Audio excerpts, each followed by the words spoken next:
aí, né, vamos fazer o seguinte. Nós já estudamos as representações, né, deixamos aí as ideias principais de como extrair componentes irredutíveis por representações. Então, quer dizer, essas representações, né, do grupo de lotes, quer dizer, a cada representação IJ, né, como nós vimos, a cada uma dessas representações, nós associamos um campo. Então, isso é o que nós chamamos de campo relativístico. É um objeto que pode depender de T e de X, mas que tem uma propriedade de se transformar dentro de uma dada representação redutível do grupo de Lorentz. Então, nós associamos aqui componente escalar, associamos o campo escalar, H de Higgs, meio zero, nós tínhamos associado o campo left, a representação zero, meio, que é equivalente, né, a meio zero estar. Nós associamos o campo aqui, alfa ponto. Depois nós pegamos a representação meio, meio, a essa representação, associamos o campo. Claro, legal, foi não? Eu quero fazer uma sopa. Certo. Eu quero partir médios, Ah, etc.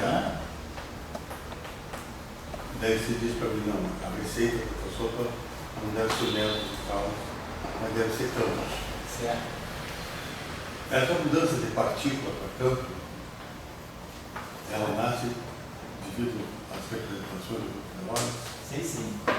Mas essa relação, a gente até comentou isso, acho que na aula passada, mas essa relação entre partícula e campo, quer dizer, o campo, ele é isso aí, a representação do grupo de Lorentz. O campo vê o grupo de Lorentz. A partícula, ela tem massa. Então, ela vê o grupo de Poincaré. Então, quer dizer, a partícula, ela está mais ligada à representação do grupo de Poincaré. E o campo, representação do grupo de Lorentz. Então, devido ao campo ser representação do grupo de Lorentz e a partícula, representação do grupo de Poincaré, é que a gente tem esse desbalanceamento. Quer dizer, o campo, ele pode conter mais partículas. Então, o campo pode ter diferentes partículas. Newton, aquela turma veio estudando partículas. Certo. O cara pegava um bloco, né? Uhum. Bloco, uma partícula, e vamos estudar aquilo ali. Certo. A própria equação de Navier-Stokes é um fluxo de partículas. Certo. O mais, quando aquela coisa que você pegou também partículas. Mas deu um salto depois. Então agora não vai tratar mais de partículas, vai tratar de campo. Certo. Você disse que o salto está nisso aí que você está escrevendo agora. Isso, exatamente. O salto está nisso. Exatamente.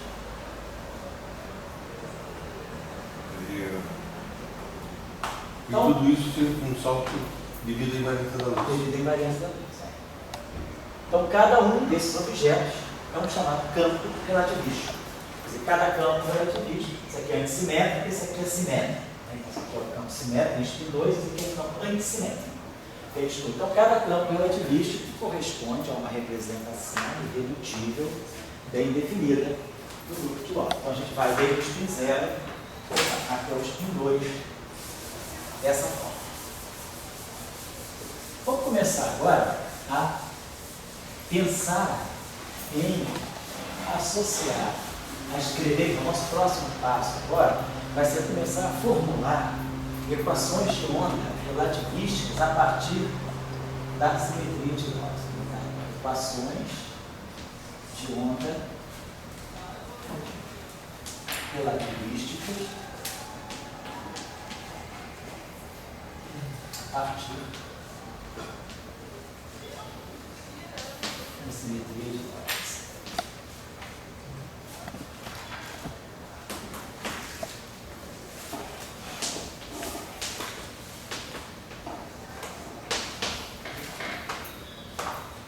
Então, o primeiro caso, obviamente, é o caso escalar.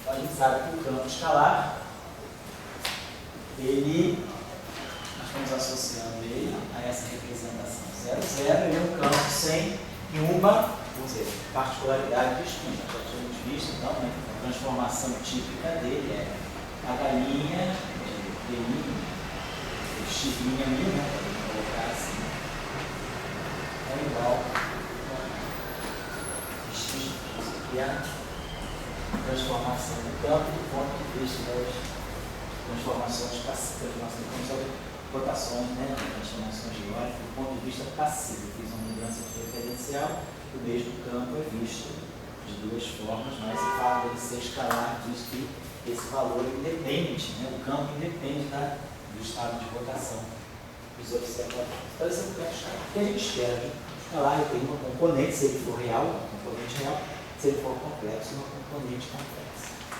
Nós queremos implementar aqui um tipo, né, de equação de onda do ponto de vista relativista. Eu quero que esse campo, por exemplo, possa estar descrevendo, esteja ligado, da mesma forma que na mecânica quântica de Schrödinger, né, nós associamos, né, nós fazemos essa associação, a relação entre a energia e o momento, né, da partícula livre é igual a T2 sobre 2m. Então, pelo princípio da correspondência, nós associamos a energia ao operador I cortado de dt e associamos o momento ao operador menos I cortado gradiente. Então, com isso a gente propõe uma equação operatorial atuando numa função de onda. Então a gente tem que menos, né, H cortado ao quadrado sobre 2m na 2 psi é igual a I cortado por dt. Então isso aqui é o statement que eu tenho, né, da relação entre energia e momento. Isso aqui está a energia e aqui está o T2 sobre 2m. Então essa é uma relação de energia, que é uma relação não relativista, relação newtoniana, né, entre energia e momento. Na relatividade, então, se a gente tem uma partícula livre, a relação que a gente tem é 2 igual a T2C2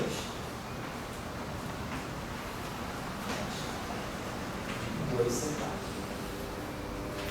Se eu for tirar a energia vai ser a raiz quadrada.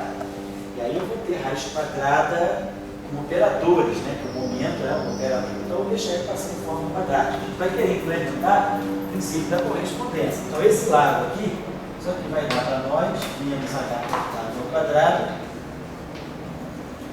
T2 dt2. Isso aqui está dando para nós, menos h cortado ao quadrado, C2 laplaciano. Então a gente espera que essa equação seja uma equação que eu vá atuar em cima desse campo. Quero descrever, esse campo deve estar associado a uma relação de dispersão que pode estar mudando, né, uma partícula massiva, né, a relação de dispersão típica, a relação entre energia e momento para uma partícula massiva na relatividade. Então agora não tem mais P2 sobre 2m, mas tem essa relação. Então eu imagino que eu posso escrever isso dessa forma, menos cortado ao quadrado C2 laplaciano mais L2C4, isso aqui atuando no meu campo H, igual a parte, né, relacionada à energia. O IH cortado ddt agora fica menos H cortado ao quadrado. E claro que essa é uma equação relativística, então se a parte espacial é quadrática, a derivada segunda, essa aqui também tem que ser derivada segunda, senão quebraria a relatividade, né? Na equação de Schrödinger tem derivada primeiro no tempo, e laplaciano na parte espacial. Então eu tenho um desbalanceio, eu tenho uma quebra, né, de simetria entre tempo e espaço. Uma é DDT e a outra é laplaciana. Aqui não, as duas têm que ser da mesma ordem. Ou todas as duas são de segunda ordem, as duas seriam de primeira ordem. A relatividade pede que, né, a transformação de Lorentz, ela liga tempo com espaço. Então o tempo e espaço tem que aparecer na mesma ordem. Então eu posso agora, sei lá, dividir essa equação aqui por 1 sobre C2, para poder transformar esse cara aqui, botar aqui 1 sobre C2, né? E aí também posso dividir tudo por H cortado ao quadrado. E eu divido esse H cortado ao quadrado. Eu junto tudo numa equação só. Fica 1 sobre C2, D2, DT2, menos Laplaciano, nós já sabemos, é o Lambertiano. Esse operador aqui, operador de onda, 1 sobre C2, D2, DT2, menos Laplaciano, é o Lambertiano, e aqui fica mais. Ó, nós lembramos lá da mecânica quântica que H cortado sobre NC tem dimensão, né? É o comprimento de onda de cômputo da partícula, que é o que nós chamamos de lambda cortado cômputo. É o comprimento de cômputo dessa partícula. Esse cara tem dimensão de comprimento a menos 2. De fato, isso aqui tem que ser um comprimento a menos 2. Então aqui vai ficar o comprimento de cômputo, o comprimento de onda de cômputo ao quadrado. Então, tem dimensão, ela é o contrário, comprimento a menos 2. Tem dimensão de comprimento a menos 2, tá certo? Então, essa equação aqui igual a zero. Então, essa é aquela equação que nós chamamos de equação de Klein-Gordon. Muitas vezes ela aparece desse modo assim, quer dizer, sem referência ao comprimento de onda de cômputo. A gente vai botar direto isso aqui, mais M2, C2 sobre H cortado ao quadrado. Então, o conteúdo dessa equação, como uma equação de onda, porque essa equação está implementando no espaço de Minkowski, é no fundo essa relação aqui entre energia e momento, né?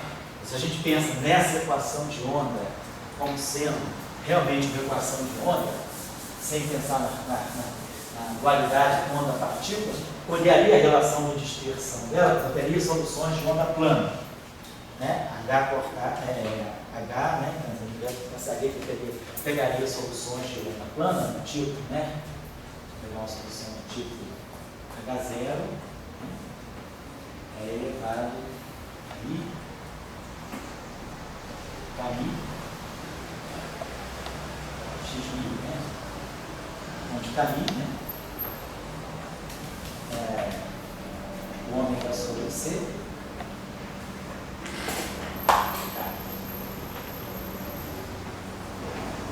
Vetor de onda, né? Quadro. Então, se nós, quando a gente tira, né? Aplicando o Lambertiano, né? É dmi. É claro, quando eu tiro dmi, né?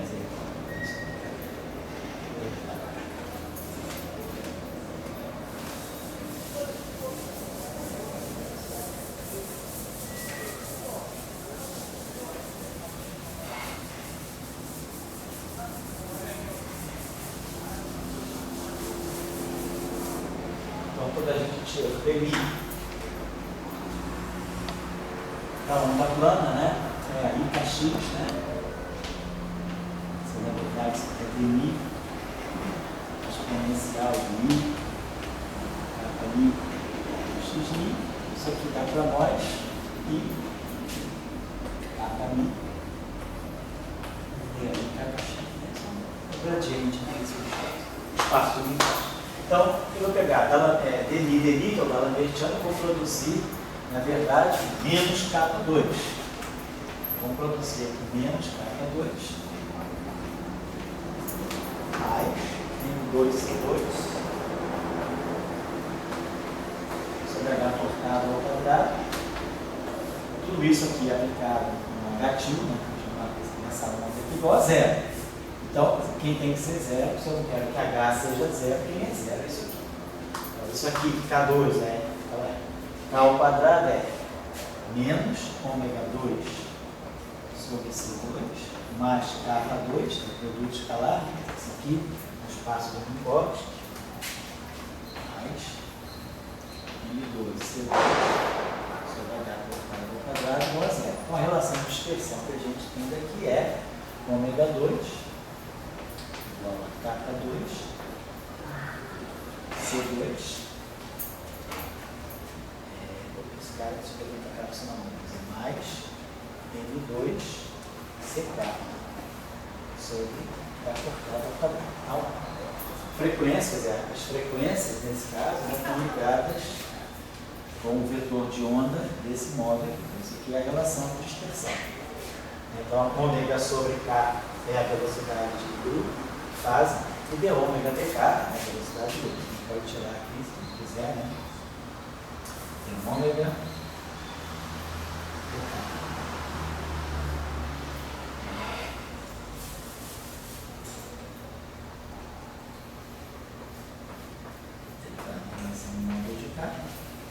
A gente tira a velocidade do grupo aí, se quiser. Tem a relação de dispersão, que é importante nessa relação de dispersão. Então, é que, claro, a partir da relação entre energia e momento, tira essa relação de dispersão. Agora, é claro, essa relação de dispersão, ela me recompõe a relação entre energia e momento. Se eu pensar que multiplicar toda essa equação por h cortado ao quadrado, eu tenho que h cortado ao quadrado, quer dizer, essa relação que estava ao quadrado, reconstituir essa relação ao quadrado. Então, se eu multiplico essa relação aqui por h cortado ao quadrado, eu refaço, quer dizer, uso o princípio da correspondência, h cortado ao quadrado, ômega 2 é energia ao quadrado, h cortado ao quadrado, k2 é o momento ao quadrado, então a gente vai ter D2, C2, e o h cortado ao quadrado aqui cancela. Mas em 2 e 4. Então a gente recupera o ponto de partida. Essa relação realmente ela está me descrevendo uma onda, ela pode me descrever uma equação de onda, que me descreve uma onda que se propaga com essa relação de dispersão. Agora, na interpretação corpuscular da radiação, essa equação, essa relação de dispersão corresponde a essa relação entre energia e momento. Então, o conteúdo, né, da equação chamada da equação de Clay-Gordon, ela está descrevendo objetos que têm spin zero, objetos escalares, com aquela massa, aquela relação relativística entre energia, momento e massa. Certo? Deixa eu apagar isso aqui. Se a gente vai no limite. Essa forma ali você vai dar de ômega só de grupo menor que C. Oi? A velocidade de grupo é menor do que C. Com essa forma ali não tem saída. Não tem saída. Você vê isso aqui? Menor do que C. Vamos olhar ali. Vamos só botar aqui. Tem saída quando você bota tudo pela frente. Por exemplo, vamos analisar de novo essa relação aqui entre energia e momento. Então, a raiz quadrada. Vou fazer uma observação. T2, C2, mais M2, C4. Se eu tiver naquilo que nós chamamos de limite fracamente relativista, nós temos essa relação aqui, né, entre energia e momento. A energia total é M, C2, H. E o momento relativista é M, V. A gente sabe que V sobre C, dividindo essa relação por essa, é a mesma coisa que P dividido por E.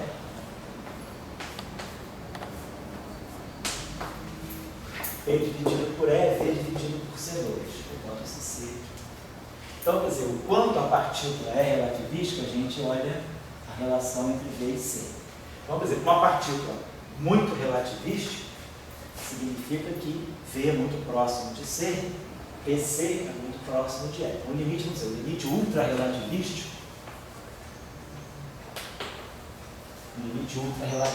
que a gente tem é aproximadamente PC.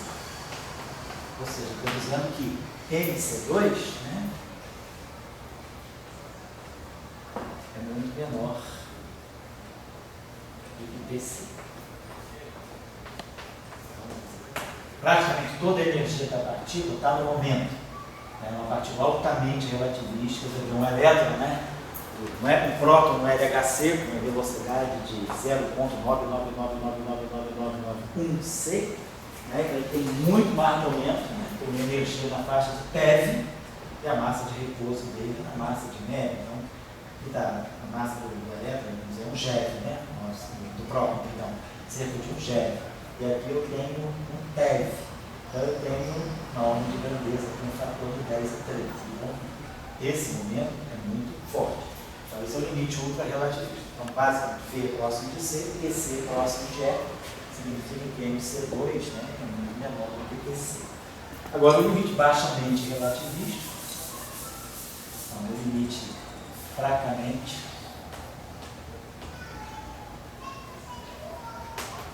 relativístico é justamente o contrário.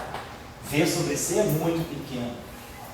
Então, PC, né, módulo de P vezes C, menor do que é muito pequeno. Então, basicamente, é o limite. Quer dizer, toda a energia, isso aqui é muito baixo, muito menor do que 1, porque a energia está praticamente sob a forma de energia de repouso. Então, MC2, limite fracamente relativístico, a gente quer que MC2 seja bem maior do que PC. A energia está mais contida na massa de repouso do que no próprio momento. Então, se a gente explorar um pouquinho essa relação, só para fazer uma observação aqui, a gente pode, então, nesse caso, fracamente relativístico, esse termo aqui é dominante. Então, isso aqui é um MC2 ao quadrado. O fatório E, bota o MC2 aqui fora. E aí aqui fica 1 mais P2 C2 sobre M2C4, né? Entre aqui M2C4. Então, basicamente, isso aqui é PC, e isso aqui é MC2 ao quadrado. Então, nós estamos numa situação em que esse termo aqui é muito menor, né? Esse termo aqui domina sobre esse. MC2 é muito maior do que PC. Então, esse termo aqui é pequeno. Nossa, essa expressão aqui eu posso fatorar desse modo. Então, isso aqui é elevado a meio. Então, isso aqui é 1 mais 1 meio de P2 C2 sobre M2C4. Claro, mas aqui a gente vai ter termos de ordem V sobre C ao quadrado. De ordem mais alta. Então, isso aqui põe para nós que é igual a MC2 mais aqui esse M está certo, fica C4, você está mais P2 sobre 2M. Quer dizer, como é o limite baixamente relativístico, né, essa diferença aqui é que vai ser interpretada como sendo a energia cinética galileana, newtoniana, E menos MC2. Que eu vou interpretar aqui como sendo assim, energia cinética não relativística. Vai ser então P2 sobre 2M. Claro que se eu considerasse um termo de ordem um pouquinho maior aqui, o termo seguinte, eu ia ter uma correção de ordem P4. Né?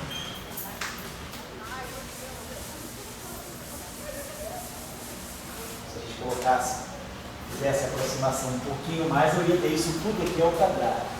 Então ia aparecer um termo que ia ser P4, C4, daria P4 sobre M2, M3, C2.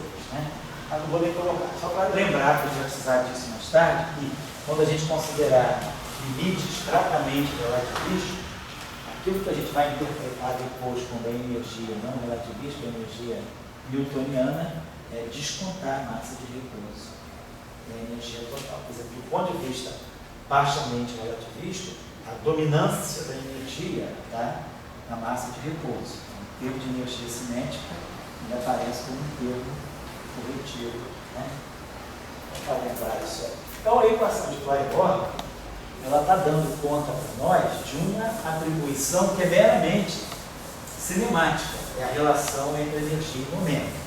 Nós não introduzimos interação aí, a gente vai introduzir interação, por exemplo, magnética, mas então, para nós, né, o que nós estamos fazendo é tentando ver como a gente implementa, né, equações de onda no espaço não importa, os campos relativos. No campo escalar, basicamente, a gente vai trabalhar com essa equação de Clairaut que implementa a relação E2 igual a M2C2.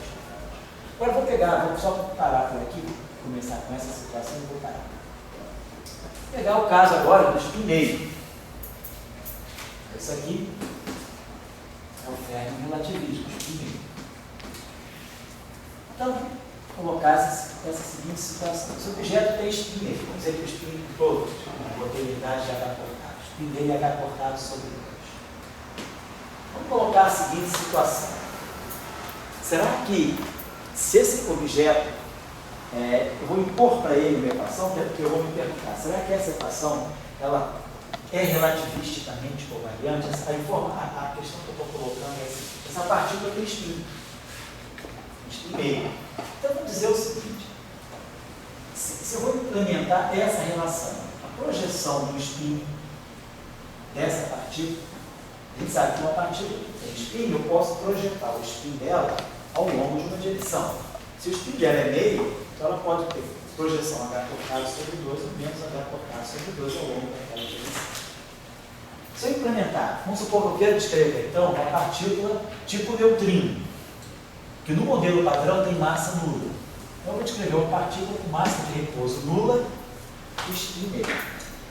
Então, essa relação, se eu disser que a projeção do spin ao longo da direção de movimento é simplesmente H cortado sobre 2. Colocando essa situação, suponhamos que a partícula se propaga com o spin alinhado com a direção de movimento. Mas essa partícula tem massa zero. Então, vou colocar assim o spin, a direção de movimento dela e sobre o módulo de π. E aqui a projeção do spin ao longo da direção. Poderia ser menos, botar mais. Então, agora usando o princípio da correspondência. Bom, se essa partícula tem massa de repouso nula, o momento que está aqui embaixo é energia dividido por C. Quer dizer, posso botar um C aqui e um C aqui. PC é energia, se a partícula tem massa de repouso nula. Então, devido a esse fato, eu estou colocando aqui uma energia da partícula. Então, eu estou escrevendo o seguinte, que eu posso trazer essa energia para cá. Então, essa equação aqui está me dizendo exatamente isso, que o spin, na direção do movimento, tem projeção H cortado sobre 2. Agora, se eu faço uso do princípio da correspondência, o operador de spin, no setor de spin meio, é H cortado sobre 2, ó. Isso aqui descreve o operador de spin meio. O momento é menos I, H cortado, gradiente. C. Claro, se isso aqui é um operador, ele tem que estar atuando, uma função de onda. Vou colocar aqui um psi. Atuando numa função. H cortado sobre 2 e H cortado ddt. Então, vocês estão vendo que essa equação ela é primeira ordem nas derivadas espaciais, primeira ordem na derivada temporal. Ela tem tudo para ser uma boa equação relativista. Ela está mantendo balanço, né, entre as ordens das derivadas do setor espacial e temporal. Vamos cortar esse H cortado sobre 2 e vamos cortar esse H cortado sobre 2. Vamos trazer esse C aqui para baixo, que a gente gosta sempre da combinação 1 sobre C, CT. CT para nós é sempre o x0. Vamos botar os dois membros juntos, né? Os dois membros dessa equação juntos. Vamos fazer tudo para o lado, então vamos ter I H cortado 1 sobre C ddt mais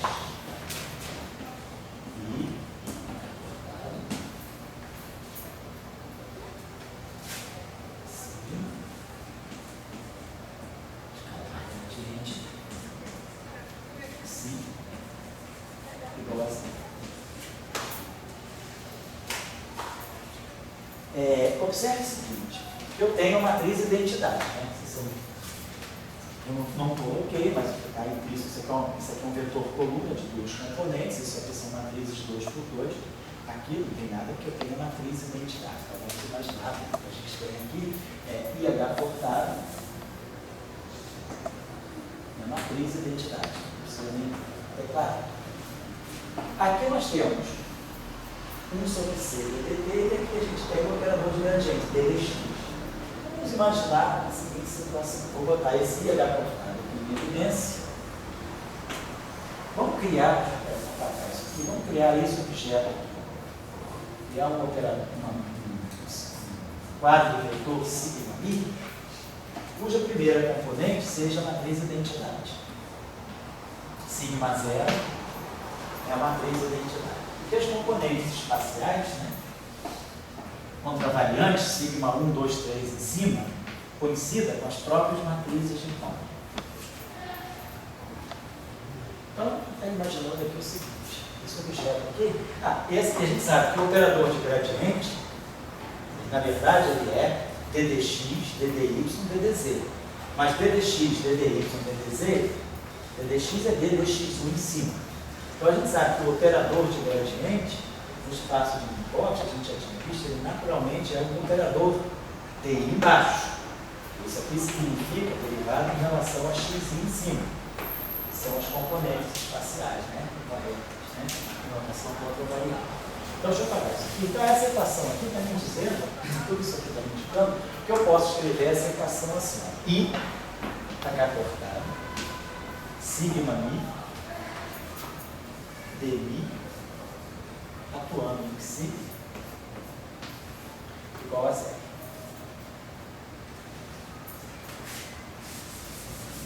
Isso mesmo, né? Então, isso aqui está dando para nós, se eu pegar sigma 0, D0 mais sigma i di. Sigma 0 é a identidade, D0 é 1 sobre C dt. Então, eu reproduzo exatamente esse termo. E aí, sigma i aqui são as próprias matrizes de Pauli e o VI aqui é o operador de gradiente. Então, essa combinação aqui é exatamente, né, esse objeto aqui. Então, eu posso escrever essa equação. Então, o que vocês observam é que essa equação aqui, o que está implícito aqui dentro dessa equação, é a seguinte informação. Essa onda, né, dessa onda espinorial, esse objeto aqui, ele se propaga de tal maneira que o spin esteja alinhado com a direção do movimento. Essa informação me levou a essa equação. Poderia ser anti-alinhado também. Agora, o que é mais interessante a gente observar é que essa equação, como está escrito aqui, ó, o índice μ está casado com o índice μ. Então, essa equação, ela está completamente, do ponto de vista do grupo de Lorentz, né, ela é uma equação escalar. Isso aqui está casado com isso aqui. Então, isso aqui é uma informação por variante. Se eu fizer, quando eu escrevi essa equação desse modo aqui, né, S escalar P, chapéu, igual a H cortado sobre 2, essa equação foi escrita assim: S escalar P sobre módulo de P, que é S sobre C, vem para cá, igual a H cortado sobre 2 é.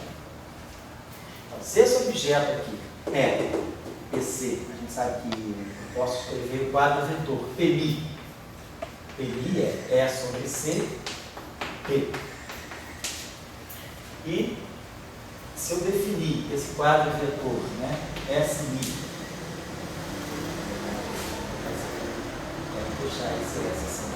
Se eu definir o quadro vetor SMI, cuja componente temporal é H cortado sobre 2, cuja componente espacial é S, essa equação aí pode ser escrita assim: Pmi, SMI, igual a zero. Vamos ver se não é isso. Se eu pegar a componente P0, S0. P0 é E sobre C. S0 embaixo é S0 em cima. H cortado sobre 2. Mais PI. PI em cima é o próprio momento. SI embaixo é menos, né? O S. Você está menos que escalar S. Igual a zero.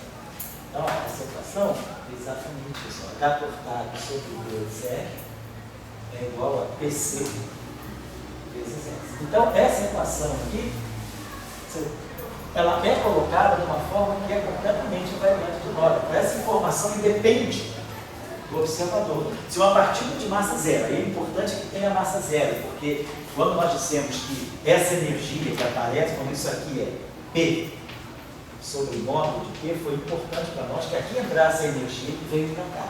Então, se uma partícula tem massa de repouso nula e ela está com o spin alinhado com a direção de movimento, essa informação é invariante de Lorentz. Quer dizer, qualquer transformação de Lorentz que eu fizer, qualquer observador inercial que difira um do outro por uma transformação de Lorentz, não vai mudar essa informação. Claro, se a partícula não tivesse velocidade da luz, se ela não tivesse massa nula, eu poderia passar à frente da partícula. E aí eu invertia o momento dela. Se eu fosse mais rápido que a partícula, para mim ela ia estar andando para trás, o spin para frente. Então eu ia poder flipar. É por isso que a gente chama de helicidade. A helicidade é a projeção do spin ao longo da direção de movimento. Então, para uma partícula de massa zero, foi aqui no raio de luz, assim? Isso, se eu estiver sempre no raio de luz, eu vou passar à frente da partícula. Aí ela vai assim. Passou assim. Agora essa partícula tem massa zero, então você não vai poder passar ela. Não, justamente. O raio de luz era assim. Mas o raio de luz ele é insuperável, exatamente. Então esse conceito aqui é um conceito invariante de Lorentz. Então uma partícula de massa zero, alinhar o spin com a direção de movimento, não é, se o spin está alinhado com a direção de movimento, essa afirmação é independente do observador. Qualquer observador inercial vai ver sempre essa informação. Essa informação é um estelar de Lorentz, é um invariante de Lorentz. Eu não mudo a intensidade da partícula se eu vou para outro referencial, independentemente, porque essa informação, toda essa informação está contida nessa equação. Quer dizer, esse quadro, essa equação pode ser colocada de uma forma manifestamente invariante de Lorentz. Então, o conteúdo dessa equação aqui, só que aqui eu usei o princípio da correspondência, PMI aí é H por PMI. Essa equação seria similar à difusão dessa invariante? Isso, essa equação, isso aqui, quer dizer, essa equação tem o mesmo status que essa equação aqui. Da mesma forma que isso aqui é invariante com mudança de observador, a mi, isso aqui é invariante. Tá? Então, isso é, dentro do modelo padrão, onde o neutrino é sem massa, essa é chamada equação de Weill do neutrino. Então, a equação de Weill, ela está descrevendo um neutrino, é descrito pelo Xi, pela função de onda Xi, que nós chamamos de Lepke, aquela representação meio zero, e eu posso associar a essa equação essa função de onda, a essa representação meio zero, uma equação relativisticamente invariante. Quer dizer, a informação que está contida nessa equação, quer dizer, olhando assim, não fica claro qual é o conteúdo dessa equação. Mas se eu perceber qual é a origem dessa equação, na verdade tudo começou aqui. Então, toda a informação que essa equação está transcrevendo para nós no espaço de Minkowski, que depois que eu usei o princípio da correspondência, né, eu associei spin com operador, momento com operador, essa equação ficou uma equação de onda meio disfarçada, mas o conteúdo físico dela é esse. Agora, eu tenho que ter uma outra informação aqui.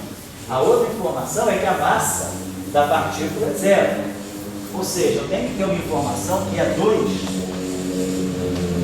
é igual a P2, C2. Na equação de Klein-Bordon, isso está claro, que a equação é quadrática. Aqui a equação não é quadrática.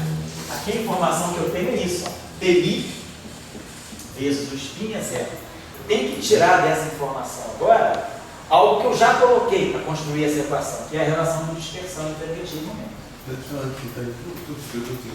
Essa equação que a gente tem, uma lagrangiana dedutiva dinâmica. Essa equação. Aqui eu estou fazendo, estou partindo lagrangiana. É uma cinemática. É uma cinemática. Ela está livre, a partícula está livre. No fundo, essa equação, no caso do Lorentz, você sabia lá, que parece uma luz, né? Sei. E dx é uma constante. Isso. Você sabia. Aqui, você só sabe que você está na direção do movimento. Mas você não tinha encontrado ainda o que significa esse termo de invariante. E você encontrou PMI e SMI.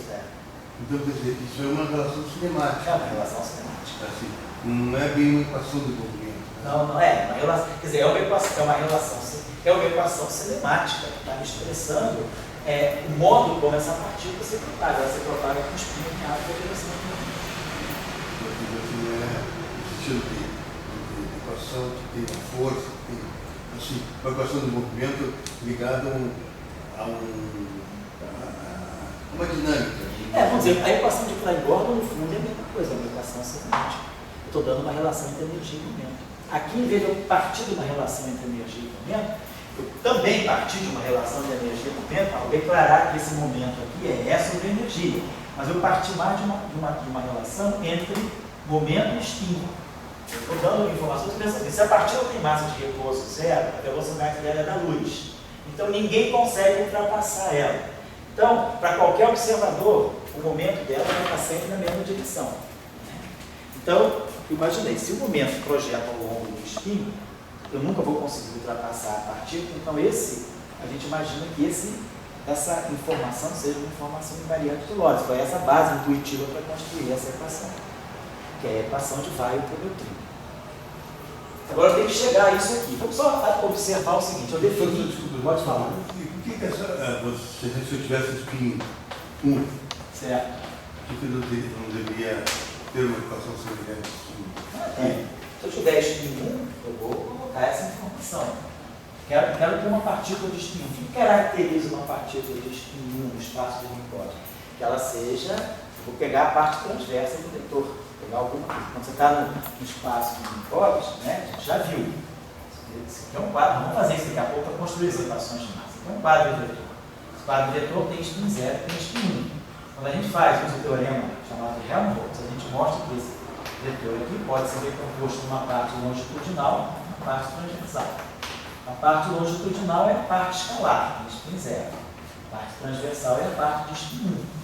Então eu vou dizer, eu quero propagar uma partícula que tem espinho 1. E se eu pegar do AMI essa componente, eu já estou declarando que eu estou trabalhando com espinho.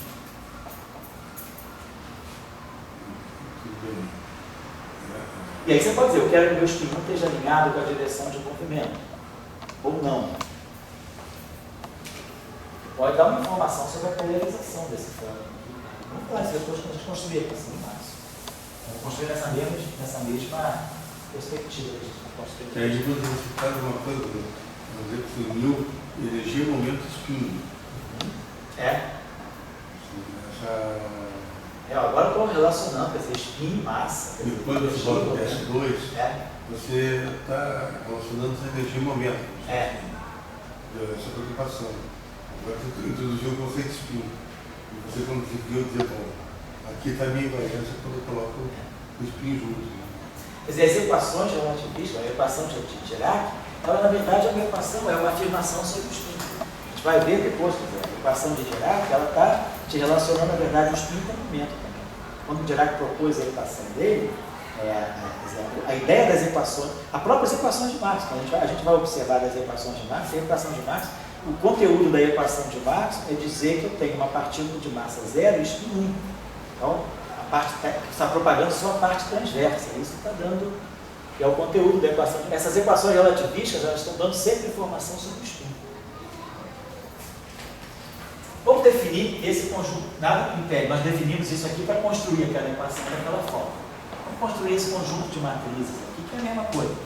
É 1, aqui, e aqui o sigma barrado é menos sigma. Então esse sigma barrado em cima, eu vou estar trocando só aqui. Né? Então essas matrizes sigma aí em cima são sigma e o sigma barrado aí em cima é isso aqui. O que é importante observar dessa relação? Se eu pegar essa relação aqui, se eu construir isso aqui, ó, sigma mi, o anticomputador, sigma mi, sigma barrado mi, o que é isso, gente? Isso aqui é sigma mi, sigma barrado mi, mais sigma barrado mi. Construir essa relação. Sigma mi, sigma barrado mi, sigma mi, sigma barrado mi. Certo que eu não estou mexendo na ordem das matrizes, eu estou mexendo só no sigma. É uma relação simétrica em mi. Se eu mantenho sigma e sigma barrado nas suas posições. Se eu pegar isso para componente 0, 0, eu vou ter sigma 0. Se mi for igual a 0 e mi for igual a 0, eu tenho sigma 0, sigma barrado 0, mais sigma 0, sigma barrado 0. Que é 1, 1 mais 1, 1. Vou dar duas vezes a identidade. Se o índice mi for 0 e o índice Mi for espacial, eu vou ter sigma 0, que é a identidade, vezes sigma barrado I, que é menos sigma, mais sigma I, que é o sigma, vezes o sigma barrado 0, que é 1. Então, ó, isso está certo. Então, se o Mi for 0 e o Mi for I, essa relação dá 0. Vice-versa, se o Mi for 0, se o Mi for I e o Mi for 0, vai dar a mesma coisa, vai dar 0. Agora vamos ver a parte espacial. Se eu pegar Mi igual a I e Mi igual a J, então nós vamos ter sigma I em cima, sigma barrado J, mais sigma J, sigma barrado I. Sigma I em cima é a própria matriz de Pauli. O índice I, sigma 1, sigma 2, sigma 3. É a matriz de Pauli, sigma. Sigma barrado J é menos a matriz de Pauli. Então, isso aqui é como se fosse sigma I, sigma J.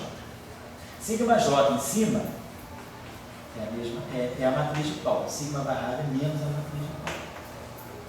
Então, o que essa relação aqui está me dando? Está me dando menos 2 vezes, menos o anticomutador de sigma I com sigma J. Mas o anticomutador de sigma I com sigma J, nós sabemos, é 2 vezes delta e J. Mas, ó, esse sinal menos delta e J é justamente a métrica do Minkowski, HT e J. Então, essa relação aqui, nós, quer dizer, a gente está mostrando que ela é 2 vezes a matriz de identidade, 2 por 2, obviamente, vezes o eta. Quando o I e o J forem espaciais, eu vou produzir justamente menos delta e J, mas menos delta e J é exatamente o eta e J, que a métrica é 1 menos 1 menos 1 menos 1. Então essa relação dá isso, e obviamente essa relação aqui, sigma barrado Mi, sigma Mi, mais sigma barrado Mi, sigma Mi. Observe que essas relações são escritas sigma na frente do sigma barrado ou sigma barrado na frente do sigma. Eu estou trocando, estou simetrizando os sigmas. Aqui vai dar a mesma coisa, vai dar 2 vezes a matriz de identidade vezes o reto. Muito bem. Então, se eu tirar traço dessa equação, vai ficar traço de sigma Mi, sigma barrado Mi.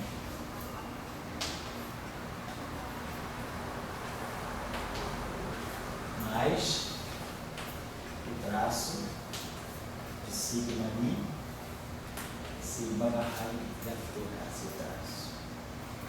Então, eu posso fazer o seguinte, fazer logo assim, pegar o traço.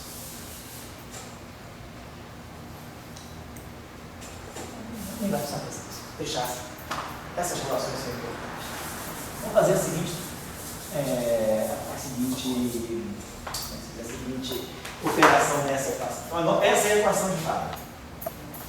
Vou lembrar dessas relações aqui. Ó. Sigma, sigma barrado, mais sigma, sigma barrado, sigma barrado, sigma. Só lembrar dessas relações, lembrar disso aqui. Então, se a gente agora retoma a equação de Faro, que é IH cortado, sigma Mi, dmi, si igual a 0. Se eu aplico a essa equação aqui, vou tirar o IH cortado, igual a 0, igual. Se eu aplico a essa equação aqui, esse operador, sigma barrado Mi, dmi, vou jogar isso aqui. Eu vou produzir sigma barrado Mi, sigma Mi, dmi, dmi, si igual a 0. Esse objeto aqui é simétrico. Se eu trocar Mi com Mi não importa. Isso aqui é simétrico em Mi. Então eu posso simetrizar isso aqui em Mi. Eu posso escrever isso aqui como sendo meio de sigma barrado Mi, sigma Mi, mais sigma barrado Mi, sigma Mi. Simetrizei em Mi, porque esse objeto aqui é simétrico. Mas agora, esse objeto satisfaz aquela relação que nós tínhamos acabado de ver. Isso aqui é 2 vezes eta de Mi, vezes a matriz de identidade. Então, esse 2 cancela com esse 2. Matriz de identidade, tudo bem? Eta de Mi, dmi, Ini, então, está lambertiano. Então, essa equação está me dizendo que está lambertiano de si é igual a zero. Para que se alfa, qualquer que se 1 que se 2. Então, essa relação aqui está justamente me dizendo que ômega 2 sobre C2 é igual a capa 2, ou seja, E2 é igual a P2C2. Então, a relação de dispersão que está aqui é justamente a equação de massa 2. Então, essa equação é a primeira ordem, mas o conteúdo dela, a gente sabe que a gente pode quadrar no fim dessa equação, e essa equação está associada à descrição de um objeto de massa zero. Então, esse psi aqui, quer dizer, a equação que ele satisfaz é essa aqui. Então, vamos escrever essa equação da forma bonitinha como ela é. Isso aqui é IH cortado, isso aqui é uma matriz 2 por 2. Então, sigma zero é a identidade. Então, vai ficar 1 sobre C, ddt aqui, e 1 sobre C, ddt. Depois, as matrizes que estão aqui são as matrizes de Pauli. As matrizes que estão aqui são as matrizes de Pauli. Então, vai ficar sigma, né? Aqui. Vou botar direto aqui. A matriz de... então, isso está aqui. Já posso escrever, está aqui. Então, 1 sobre C, ó, DDT vem com a matriz identidade. Aqui eu tenho IH cortado, que eu fatorei sigma escalar gradiente. Então, aqui vai ficar sigma x, ó. DDX, sigma x vai para a matriz de Pauli, DDX vai para a matriz de Pauli, sigma x, DDY vai para a matriz de Pauli, sigma y, menos I, DDY, mais I, DDY. E sigma z mais DDZ, menos DDZ. Isso aqui atuando em C1, C2, igual a zero.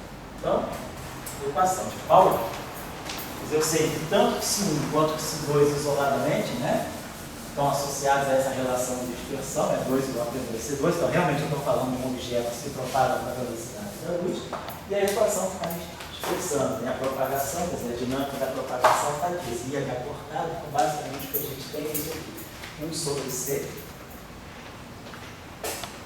DDT no C1, 1 sobre C ddt de C1 é igual a menos x ddx menos I ddy de C2 menos ddz. Então, vamos botar aqui, né? 1 sobre C ddt menos ddz de C1.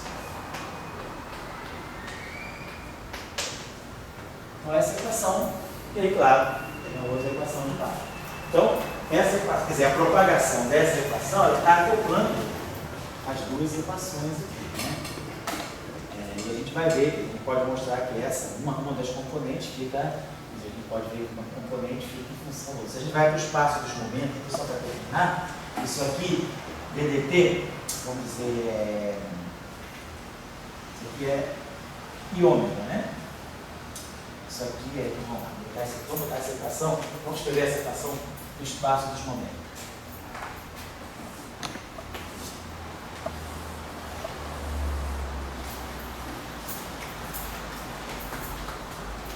Então, 1 sobre C ddt, quer dizer, IH cortado, né? A gente tem lá, IH cortado, 1 sobre C. DDT, então, IH cortado DDT é o E sobre C. Depois eu tenho IH cortado DDZ.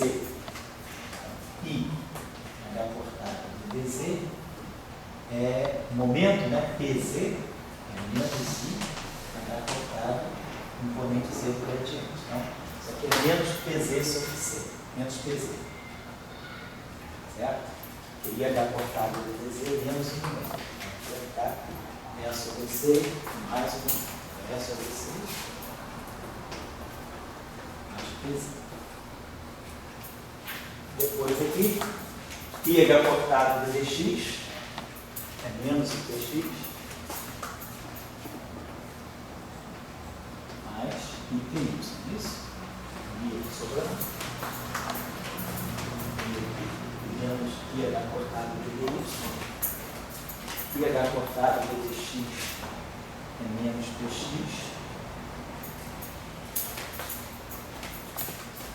Esse aqui vai dar menos ITZ.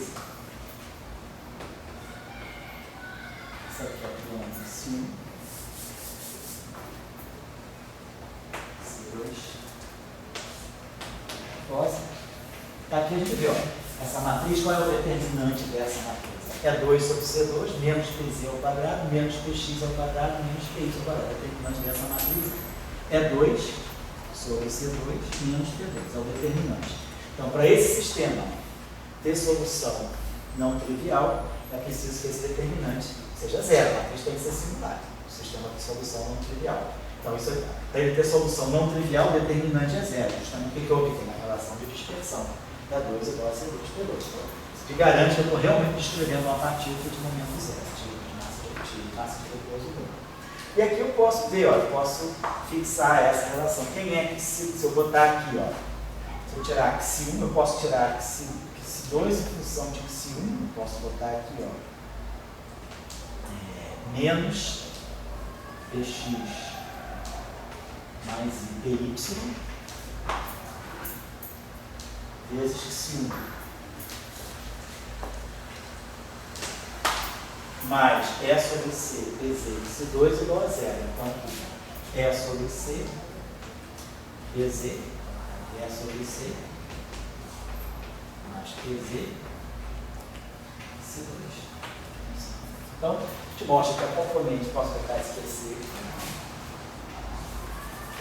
Então, a gente mostra que quando a gente essa equação está se propagando, na verdade, as duas componentes não são independentes. Eu tenho X1, mas eu tenho que o meu X2, quer dizer, eu posso escrever a solução assim, o X1 fica solto, fica livre, e o X2 é Px mais IPY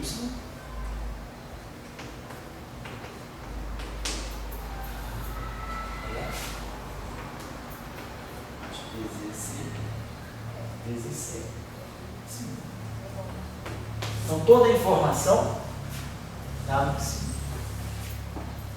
Então, na verdade, quer dizer, apesar de ter duas componentes complexas, na verdade, apenas uma componente complexa é relevante. Se eu fixar X1, eu sei quem é X2. Então, eu tenho 2 graus de liberdade. Os 2 graus de liberdade estão contidos na coordenada X1. A coordenada X2 é redundante. A equação de movimento me fixa X2 em função disso. Existe 2 graus de liberdade? 2 graus de liberdade. Você não eliminou o X2? Oi? Você não eliminou o X2? Eliminei, mas isso aqui são componentes complexas. Então, tem a parte real, a parte imaginária. Certo? E José, existe energia e 2 igual a P2? É. Que é determinante, aquele determinante, a gente fez, o determinante é zero. Aquele é a relação de dispersão. Que a equação tem que ter solução não trivial. Então, se eu tenho uma matriz vezes um vetor igual a zero, e essa solução é não trivial, necessariamente essa matriz tem que ter determinante zero. O determinante dela é o E2 igual a P2 C2. Certo? Então, essa é a equação de Weyl para o neutrino. Então, na próxima aula, então, a representação meio zero do grupo de Lorentz, ela está me dando, eu associo a ela essa informação e essa equação. Na próxima aula, nós vamos trabalhar a equação zero meio. E depois a gente vai ver como construir a equação de Dirac a partir dessas duas. Mas o que eu quero que fique claro é que a gente construiu a equação de Weyl baseado numa informação física, que é o spin está se propagando alinhado com a direção de movimento. Essa informação é relativisticamente invariante. E aí essa informação se degenera naquela equação. Muito para vocês. Obrigado aí pela atenção, pela aula extra de reposição.